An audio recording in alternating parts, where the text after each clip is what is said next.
안녕하세요. 오늘은 우리 몸의 면역 시스템을 이용해서 암을 정복하려는 아주 흥미로운 기업, 이뮤논시아에 대한 이야기를 해볼까 합니다. 최근에 나온 애널리스트 리포트를 바탕으로 이 회사의 혁신적인 기술과 미래 가치를 한번 쉽고 재밌게 풀어보겠습니다. 자, 이 질문이 오늘 우리가 할 이야기의 전부라고 해도 과언이 아닙니다. 암세포가 정말 교묘하게 우리 면역 시스템을 속이고 숨어버리거든요.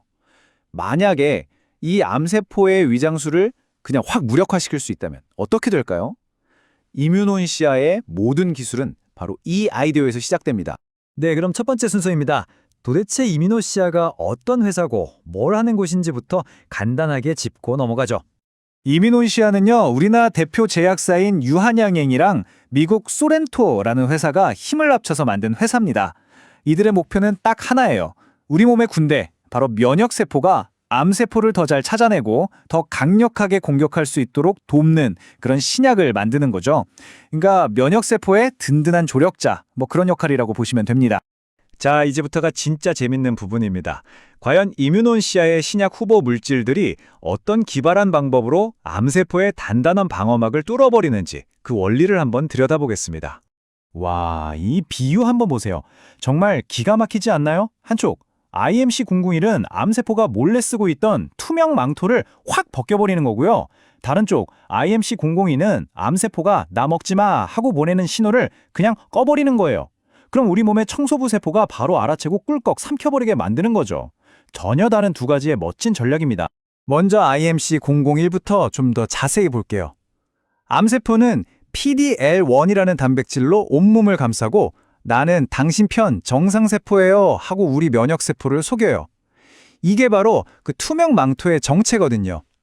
그런데 IMC001이 바로 이 PDL1에 딱 달라붙어서 그 망토를 찢어버리는 겁니다. 그럼 어떻게 될까요? 숨어있던 암세포의 정체가 우리 면역세포 레이더에 그대로 딱 걸리게 되는 거죠. IMC002의 전력은 한술 더 뜹니다. 우리 몸속에는 대식세포라는 청소부 세포가 돌아다니면서 나쁜 세포들을 잡아먹거든요. 근데 암세포는 이 대식세포한테 CD47이라는 신호를 계속 보내요. 나는 네 편이니까 절대 먹지 마 하고 속삭이는 거죠. IMC002는 이 가짜 신호를 딱 차단해버립니다. 그럼 대식세포가 네가 바로 적이었구나 하고 알아차리고는 암세포를 바로 처리해버리는 원리입니다. 네, 이론은 정말 그럴싸하죠? 하지만 신약 개발의 세계는 결국 데이터로 모든 걸 증명해야 합니다. 과연 이 멋진 아이디어들이 실제 임상시험에서 어떤 놀라운 결과들을 만들어냈는지 이제 구체적인 숫자로 직접 확인해 보시죠. IMC001은요, 치료가 정말 까다롭기로 유명한 희귀 혈액암, NK T세포 림프종 환자들을 대상으로 테스트가 진행됐습니다. 기존에 마땅한 치료법이 없던 분야였기 때문에 여기서 좋은 데이터가 나온다는 건 정말 큰 의미가 있는 겁니다. 자, 드디어 첫 번째 핵심 숫자입니다. 79%.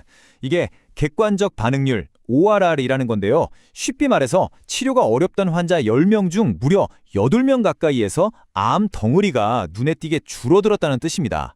이 분야에서는 정말 보기 드문 그야말로 압도적인 수치라고 할 수 있어요.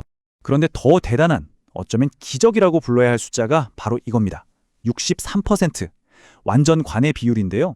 이건 그냥 종양이 좀 줄어든 수준이 아니에요. 최신 장비로 아무리 찾아봐도 암세포가 흔적도 없이 사라진 상태를 말하는 겁니다. 와, 환자 절반 이상에서 암이 완전히 사라졌다? 이건 정말 판을 뒤집는 결과, 즉 게임 체인저라고 불릴만 하죠. 이번엔 IMC002의 데이터를 볼까요? 이 약은 IMC001과는 전혀 다른 가치를 보여줍니다. 단순히 암을 줄이는 것뿐만 아니라 암이 더 커지지 않게 꽉 붙잡아두는 질병 통제 능력, 그리고 무엇보다 안전성이라는 아주 중요한 무기를 가지고 있습니다. 차트를 보시면 암덩어리가 줄어든 비율, OR은 30%지만 암이 더 나빠지지 않고 그 상태를 유지하거나 줄어든 비율, 즉 질병 조절률, DCR은 무려 80%에 달합니다. 근데 진짜 중요한 건 이게 아니에요. 기존의 비슷한 약들이 가지고 있던 가장 큰 문제점, 바로 적혈구를 파괴하는 부작용을 이 약이 획기적으로 해결했다는 겁니다. 안전하니까 다른 약들이랑 같이 쓸 수 있는 가능성이 활짝 열린 거죠. 자, 이제 과학 이야기에서 잠시 벗어나서 투자자분들이라면 꼭 알아야 할 부분을 짚어보겠습니다. 바로 주식의 공급과 수요, 즉 수급에 대한 이야기입니다.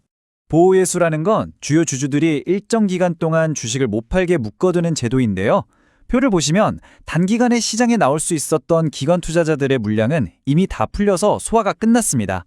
이제 우리가 딱 하나 주목해야 할 날짜가 남았는데 바로 2026년 5월 19일입니다. 이 주주 구성을 보면 상황이 한눈에 들어오죠. 최대 주주인 유한양행이 거의 67%를 꽉 쥐고 있고요. 이 지분은 2028년까지는 팔 수 없게 묶여 있습니다. 회사가 굉장히 안정적이라는 뜻이죠. 자, 그래서 결론은 이겁니다. 2020년 5월에 초기 투자자들이 가지고 있던 약 3% 정도의 주식이 시장에 나올 수 있다. 이걸 보통 오버행 리스크, 그러니까 잠재적인 매물 부담이라고 하는데요. 이 물량이 나오면 단기적으로 주가가 좀 흔들릴 수 있다는 점은 투자자라면 꼭 알아두셔야겠죠? 자, 이제 마지막으로 이민훈시아의 미래를 한번 종합적으로 정리해 보겠습니다. 앞으로 어떤 기회들이 기다리고 있는지, 그리고 또 어떤 과제들을 해결해야 하는지 균형 있는 시각으로 한번 살펴보겠습니다. 좋은 점부터 볼까요?